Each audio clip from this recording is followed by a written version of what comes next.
নমস্কার, আমার রান্নাঘর চ্যানেলে সবাইকে স্বাগত। আজ আমরা বানাবো পুর ভরা চাল কুমড়ো পাতা ভাজা। এর জন্য এখানে চাল কুমড়ো পাতা নিয়েছি, পাতার পিছনের বুটাটা কেটে বাদ দিয়ে নেব।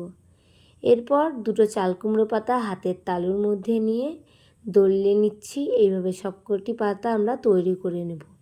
পুরের জন্য নিয়েছি এখানে সর্ষে, নিয়েছি 5টা কাঁচা লঙ্কা। এবার মিশ্রণটি ভালো করে বেটে নেব।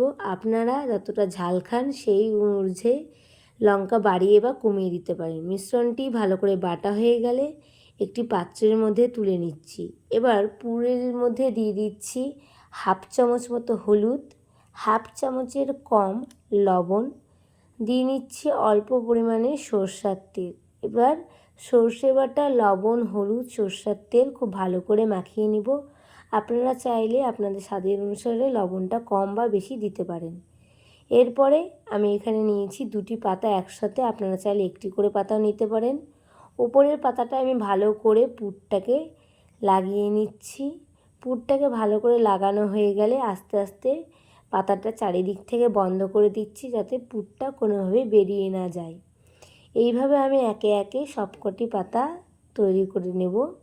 সবকটি পাতা তৈরি হয়ে যাওয়ার পর পাতাগুলি খুব ভালো করে ভেজে নিতে হবে। এর জন্য গ্যাসটি আমি ধরিয়ে একটি কড়াই দিয়ে দিচ্ছি।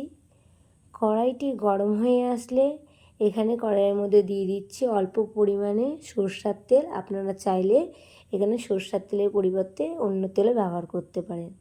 তেলটা গরম হয়ে গেছে, আমি কড়াইয়ের চারিদিকে তেলটা ভালো করে বুলিয়ে নিচ্ছি। এরপরে একে একে পাতাটা ছাড়বো। যেদিকে পাতাটা ভাজ করেছিলাম তার উল্টো দিকে করে ছাড়বো, যাতে পুরটা কোনোভাবে বেরিয়ে না যায়। গ্যাসের ফ্লেম লো রেখে আস্তে আস্তে সবকটি পাতা কড়াইয়ের মধ্যে একে একে আমি দিয়ে দিব। দেওয়ার পরে খুব আস্তে সাবধানে পাতাগুলোকে উল্টে পাল্টে ভেজে নিতে হবে, যাতে কোনোভাবেই পুরটা বেরিয়ে না যায়। আমি এপিঠ ওপিঠ করে উল্টে পাতাগুলো খুব ভালো করে ভেজে নিচ্ছি। ভেজে নিলে আমাদের রেডি পুর ভরা চাল কুমড়ো পাতা। গরম ভাতের সাথে যেটি খেতে অসাধারণ লাগে। ভিডিওটি ভালো লাগলে অবশ্যই লাইক, কমেন্ট এবং সাবস্ক্রাইব করে দেবেন। এরকম অনেক আরও ভালো ভিডিও পেতে অবশ্যই কমেন্ট করবেন।